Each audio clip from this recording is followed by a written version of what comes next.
So here we are in mid-October. Not a great deal out in flower in the garden today, but one thing really does surprise you.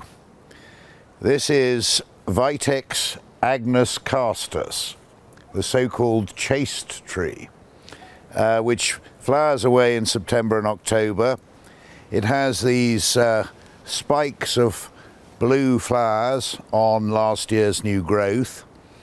You can get forms with darker flowers than this and with white flowers as well, but the commonest form is the one you see here. The flowers are highly fragrant, and this plant comes from the Mediterranean regions and right through to Central Asia. It's been in the British Isles since 1570. And it got an Award of Merit from the RHS in 1934 and an Award of Garden Merit in 1964. An Award of Garden Merit means that it's a plant which can be grown successfully in all English gardens and has stood the test of time. The plant is hardy up to about 10 degrees of frost, and if you do have a very cold winter, you treat it like a fuchsia and cut it down in the winter. It'll soon shoot again and it'll flower away the next year. But the interesting thing about it, well, one of the many interesting things about it is the pungency of its leaves. And when you scrumple up the leaf, good heavens, it's a very strong smell. It's not exactly minty, it's very aromatic. It's very strong and it's very pungent, and its flowers smell better than the leaves, I can tell you that.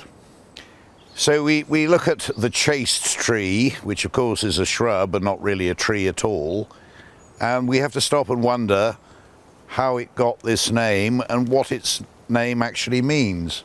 And there's really quite an amusing story behind the chaste business. It's an old generic name, Vitis agnus castus. Agnus means holy or chaste in Greek, and hence this plant is deemed to be a symbol of chastity. The seeds are regarded as an aphrodisiac, so something which provides stimulation is hardly a cause for chastity, but there we are, let's carry on. Athenian ladies who were keen to prove their chastity were said to bed in a bower of leaves from the chaste tree.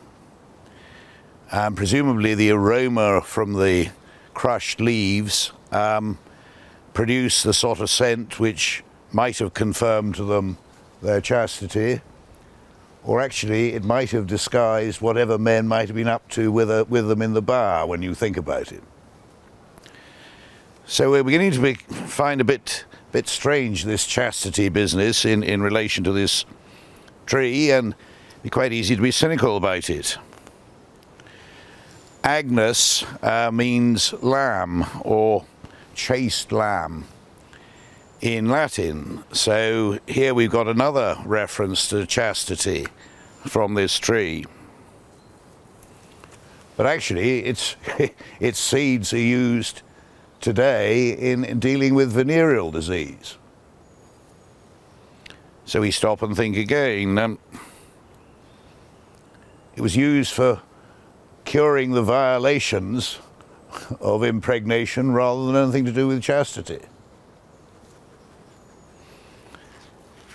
So we stop again and think, actually, if we were being cynical about this, the whole point of the story of the chaste tree is that actually it was a rather cynical joke created by Athenians and Romans to disguise naughty goings on in their sexual bower.